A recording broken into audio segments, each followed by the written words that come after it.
Bapak Ibu, saudara-saudara, Shalom. Hari ini saya berkhotbah tentang pertobatan yang sungguh membawa pemulihan bagi bangsa.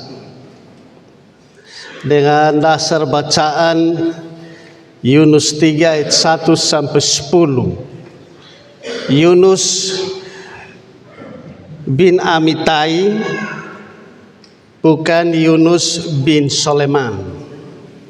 Kalau ini anak Soleman, sedangkan Yunus yang dalam kisah cerita hari ini anak Amitai. Yunus orang Ibrani dan Yunus orang Kapan. Ini bedanya. Karena itu Bapak Ibu saudara-saudara,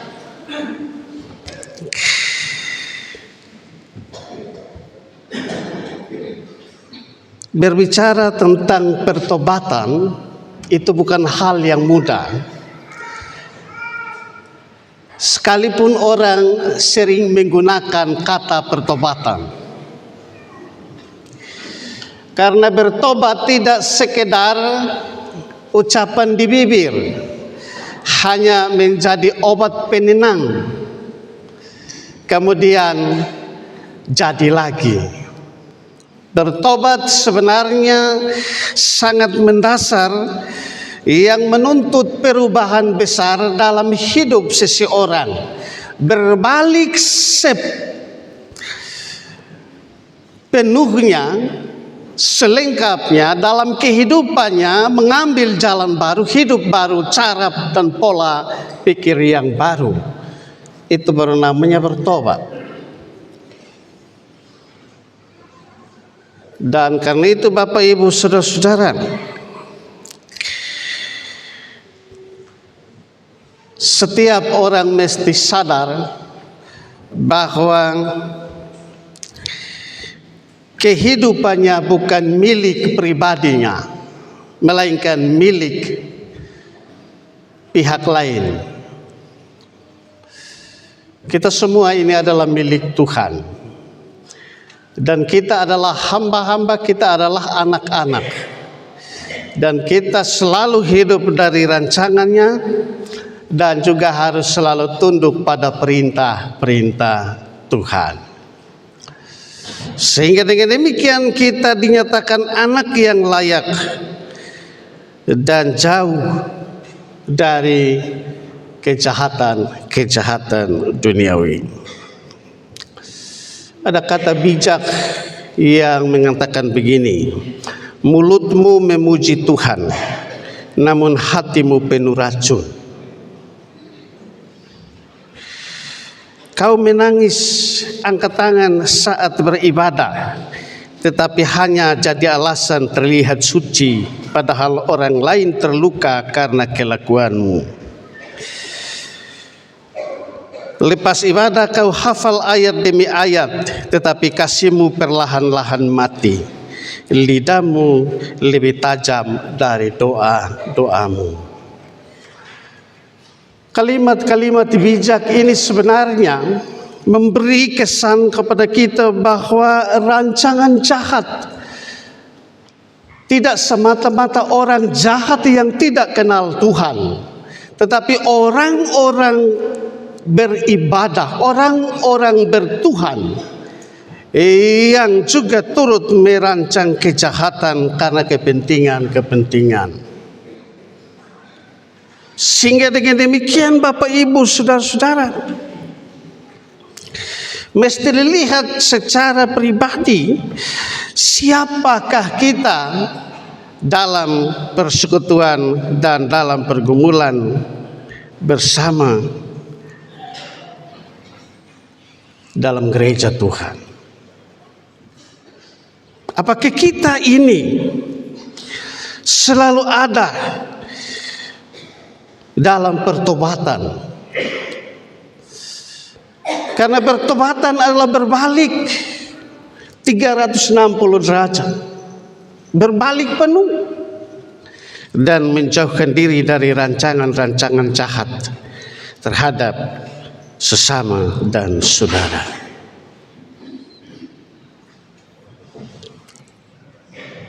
Karena itu Bapak Ibu Saudara-saudara, tema periode Gereja Masehi Injili di Timor,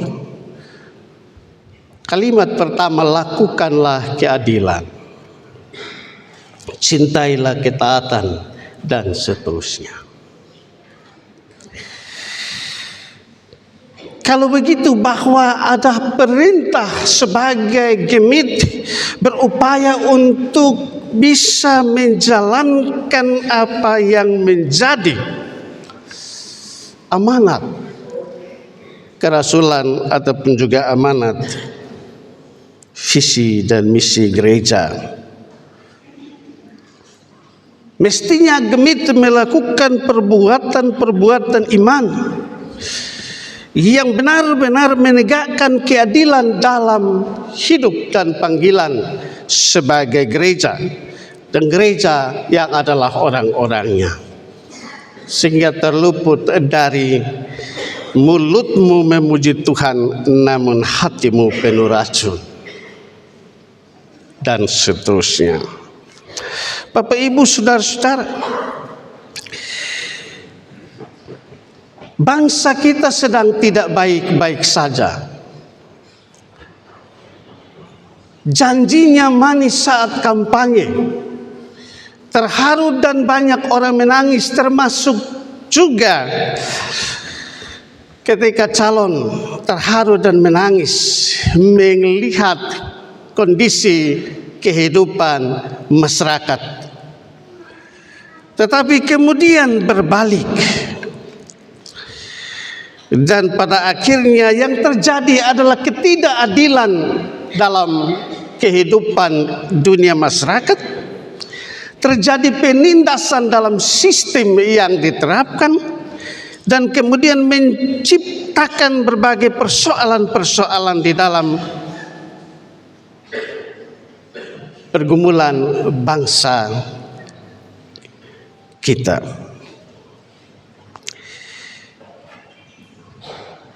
Dari jabatan-jabatan yang diberi kepada orang-orang penting untuk program strategis pengentasan kemiskinan dan juga pertumbuhan perekonomian.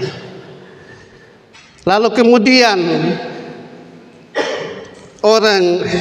orang yang dipercaya menyimpang, mengadakan ataupun juga ada dalam korupsi kelas kakap.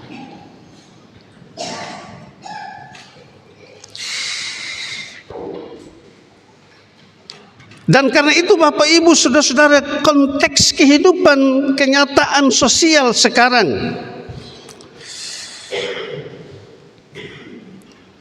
sebenarnya adalah indikasi bahwa setiap orang, setiap pejabat yang kepadanya dipercayakan mesti ada di jalur keadilan dan juga selalu berupaya untuk menjauhkan diri dari kepentingan pribadi atau golongan. Teks hari ini mengajak kita untuk menyadari betapa pentingnya nilai pertobatan sebagai sebuah bangsa untuk pemulihan bersama. Kitab Yunus ini ada 4 pasal. Pasal pertama bercerita tentang Yunus mengingkari panggilan Tuhan. Karena mengingkari panggilan Tuhan, kemudian dihukum, masuk sampai di perut ikan. Saya kalau muncul di kantor sinode, ada teman-teman di sana, rekan-rekan di sana bilang, suka keluar datang dari perut ikan kau? Saya bilang iya. Baru datang, itu Yunus bin Amitai. Saya Yunus bin Sulaiman yang baru keluar dari berbagai kesibukan dan pergumulan berat ketika kita dipercayakan dalam menata kehidupan. Kemudian ucapan syukur pasal 2 itu ucapan syukur Yunus, dan hari ini kita membaca merenungkan tentang pasal 3 tentang pertobatan Niniwi. Lalu Yunus belajar menginsafi bahwa Allah mengasihi bangsa-bangsa lain juga, karena Yunus egois dan Yunus hanya mau bangsanya sendiri yang diselamatkan, bangsa lain tidak perlu. Bapak Ibu saudara-saudara, kita kembali pada pasal 1-2 yang merupakan kesatuan tak terpisah dari pasal 3-4. Pasal 1-2 mengisahkan tentang Yunus melarikan diri dari panggilan Tuhan ketika panggilan pertama berlaku baginya. Dan karena melarikan diri dari panggilan, maka berhadapan dengan badai besar. Namun diselamatkan Tuhan untuk kemudian dipakai oleh Tuhan sesuai dengan rencana dan rancangan Tuhan. Pasal 3 ayat 1-10 menceritakan bahwa Yunus sudah meninggalkan Tuhan oleh badai yang besar yang dihadapinya, tetapi Tuhan tidak melepaskan. Tuhan tetap ada bersama dengan Yunus ketika badai itu terjadi dan Yunus harus mengalami malapetaka. Tuhan tidak melepaskan ketika Yunus merasa bahwa dia ditinggalkan Tuhan. Tuhan justru memanggil Yunus untuk yang kedua kalinya dan membuat permulaan baru dengan Yunus. Di sini nyata bahwa kesabaran Tuhan dengan Yunus adalah sangat besar.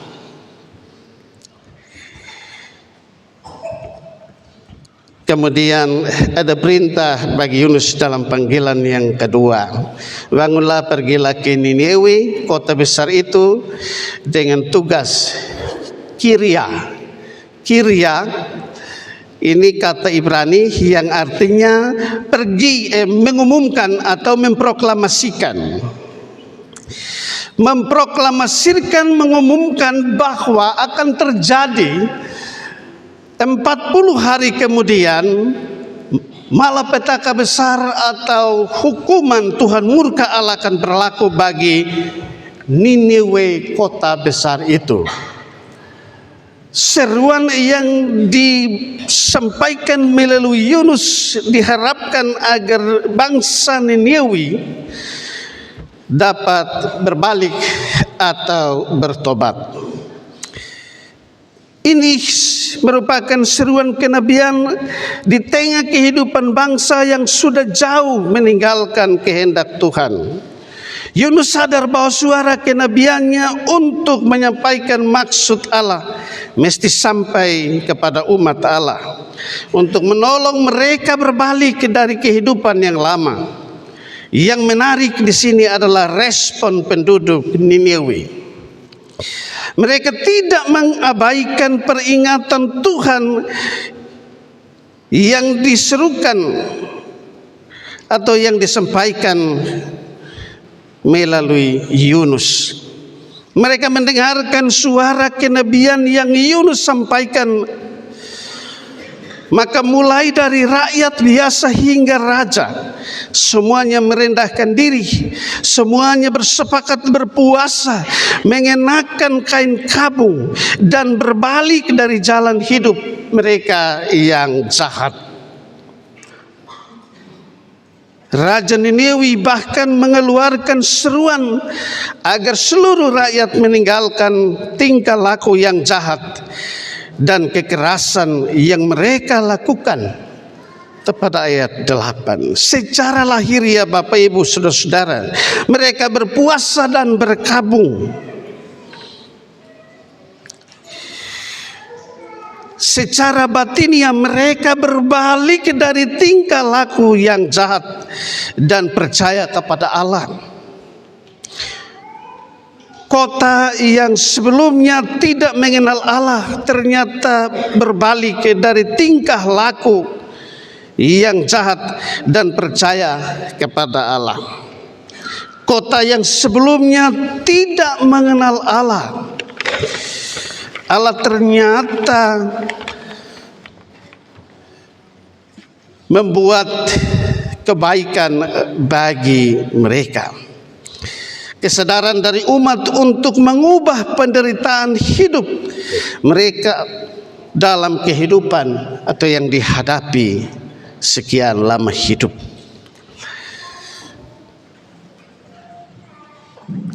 Sehingga dengan demikian bahwa seruan yang disampaikan Yunus kepada kota Niniwi, dari masyarakat biasa sampai dengan raja atau pemimpin mereka, ada respon positif dari mereka untuk menyambut cara Tuhan menyelamatkan Niniwi. Bapak, Ibu, saudara-saudara, pertobatan mereka bukan sekedar penyesalan atau ritual, sekedar upacara keagamaan atau upacara kenegaraan. Tetapi pertobatan yang ditunjukkan Niniwi adalah pertobatan yang berbalik arah, ada dalam perintah Tuhan, ada dalam kehendak Tuhan, dan bersedia menanggalkan perbuatan-perbuatan jahat, perbuatan lama mereka, dan berubah mengambil sikap baru, hidup baru sesuai dengan amanat atau perintah Tuhan. Hal ini dilakukan karena mereka berharap siapa tahu Allah bisa berbalik dan menyesal serta mengubah keputusan yang berdasarkan kehendak dan kuasanya, kedaulatannya. Istilah Allah menyesal bukan berarti bahwa Allah bisa salah memutuskan sehingga mengubah keputusannya, melainkan bahwa Dia lebih terikat pada kasih setianya kepada manusia dan bukan kepada keputusan yang diambilnya. Orang Niniwi yakin bahwa seruan Yunus bukan ultimatum atau bukan pemberitaan terakhir, melainkan ultimatum atau tuntutan terakhir, karena hanya 40 hari ke depan. Mereka harus segera bertobat, kalau tidak akan terjadi malapetaka besar. Dan ketika Tuhan melihat kesungguhan pertobatan mereka, masyarakat di Niniwi, umat Niniwi dengan pemimpin-pemimpinnya, maka Allah menunjukkan belas kasih-Nya. Hukuman yang telah dinyatakan tidak ditimpahkan kepada Niniwi, ayat 10 ayat pembimbing tadi. Kisah ini mengajarkan bahwa pertobatan yang sungguh-sungguh dapat membuka jalan bagi pemulihan dan kasih karunia Tuhan atas sebuah bangsa. Bapak, Ibu, saudara-saudara, tahun ini bangsa kita akan merayakan kemerdekaan yang ke-81. Mungkin di kecamatan-kecamatan lain sudah mulai buka kegiatan-kegiatan, atau mungkin sampai dengan tanggal 10 ke atas. Kan ada berbagai perlombaan dan berbagai kegiatan untuk menyongsong ataupun juga merayakan hari kemerdekaan, hari proklamasi, hari pengumuman Indonesia berdiri. Dan kita bersyukur bahwa melalui Indonesia Tuhan memelihara kita yang hidup dalam berbagai ragam, berbeda suku, berbeda ras, berbeda agama, dan perbedaan lainnya. Kita bersyukur karena kita disatukan dari perbedaan, tetapi kita sudah ada dalam usia berdirinya Indonesia, usia 80 tahun. 81 tahun.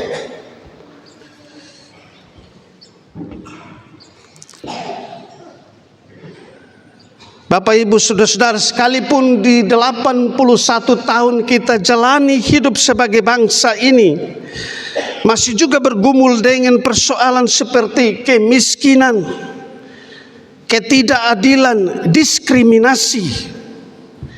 Diskriminasi ini terjadi antara kubu dengan kubu, terjadi antara penguasa dengan yang dikuasai dan seterusnya. Dan kemudian menciptakan ketidaknyamanan melalui diskriminasi dan seterusnya ketika merasa berkemampuan dalam menjalankan tugas yang dipercayakan. Kita masih bergumul dengan KKN, korupsi yang terjadi di dalam negeri ini. Awalnya baik, tetapi kemudian rusak karena karakter, keinginan yang telah menguasai dan telah mengalahkan karakter baik dalam pejabat-pejabat yang kemudian muncul ke permukaan bangsa ini bahwa ada korupsi itu, korupsi ini. Sementara undang-undang perampasan hak dan undang-undang korupsi dibuat, tapi makin undur-undur sampai sekarang, mudah-mudahan di usia yang ke-81 bangsa ini menetapkan undang-undang perampasan hak, perampasan aset dan juga yang namanya hukuman mati bagi koruptor. Sepanjang ini masih ada Bapak Ibu, sulit korupsi diberantas. Karena korupsi dia di sana, dia tidur di ruang ber-AC. Beda dengan orang yang curi telur 1 butir ada di tempat yang paling kecil dan seterusnya. Ini kenyataan yang tidak bisa ditutup-tutupi. Bangsa ini harus berbalik, bangsa ini harus bertobat, bangsa ini harus kembali ke nilai-nilai pertobatan untuk merajut kesatuan dan persatuan dan membangun kembali kemerosotan moral yang menyebabkan banyak kesenjangan dan juga banyak ketimpangan dalam kehidupan dunia bermasyarakat, baik pemerintahan maupun masyarakat sipil. Bapak Ibu Saudara-saudara, dari teks ini kita diingatkan bahwa perubahan bisa kita mulai dari dalam diri kita, dalam komunitas sosial kita, dalam keluarga kita, dalam rumah tangga kita, dalam persekutuan kita sebagai gereja, rayon, ataupun juga persekutuan lainnya. Di situ kita memulai, atau dari situ kita menjalankan agar terjadi proses pertobatan.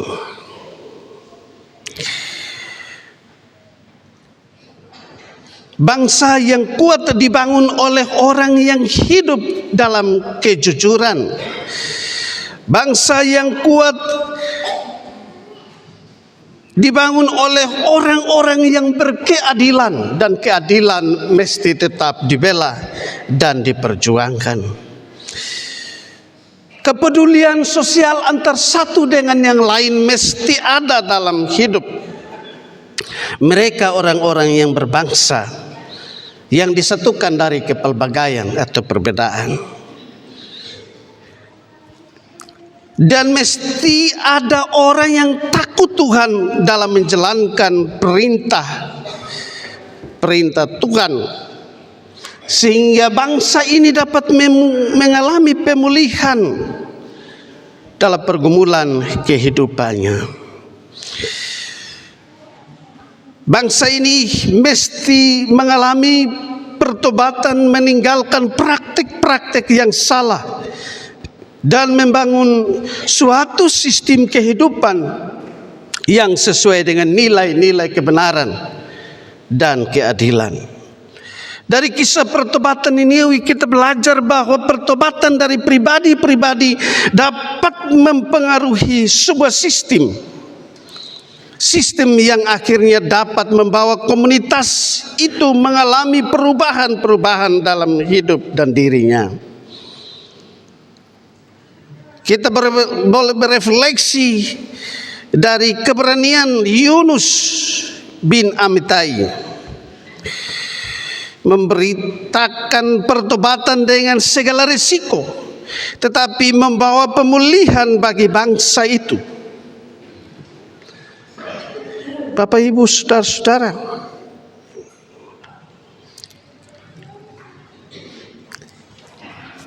tetapi di tengah-tengah situasi yang juga menjamin berbagai atau ada zona nyaman bagi setiap orang, hal adil dan takut Tuhan kadang-kadang dipertanyakan. Ada dalam zona nyaman diam-diam dan kemudian hilang, dialihkan menurut kehendaknya. Bapak, Ibu, saudara-saudara, praktik-praktik seperti itu adalah praktik yang tidak takut Tuhan dan bukanlah praktik yang adalah unsur berbalik atau bertobat. Karena itu kerendahan hati untuk mendengar teguran dan berbalik sangat dibutuhkan bagi mereka baik sebagai pemimpin atau sebagai masyarakat, baik sebagai jemaat maupun pelayan-pelayan Tuhan. Mesti ini selalu ada, mesti menjadi roh kita menjiwai apa yang dipraktikkan dan dilakukan Yunus. Berupaya sekalipun resikonya besar untuk kemudian menyampaikan kabar baik, menyampaikan berita-berita membangun keadilan dan kebenaran di bangsa ini. Bapak, Ibu, saudara-saudara, dari sini kita belajar bahwa tanggung jawab untuk menyampaikan seruan, untuk memproklamirkan perubahan, pertobatan ada pada diri setiap orang yang percaya. Ada pada pemimpin yang dipercaya. Karena sekali salah gunakan kepercayaan untuk seterusnya tidak dipercaya dalam tugas panggilan dan kehidupan. Pada akhirnya kita belajar untuk bagaimana kita juga menjadi pencetus perubahan, orang-orang yang bertobat, yang berbalik dan mengenakan kehidupan yang baru, memiliki cara dan pola pikir yang baru dalam kebersamaan dengan siapapun. Kiranya Roh Tuhan menolong kita agar kemudian kita menjadi orang-orang yang membawa damai dalam kehidupan, menciptakan dan mewujudkan diri sebagai orang-orang yang bertobat. Amin.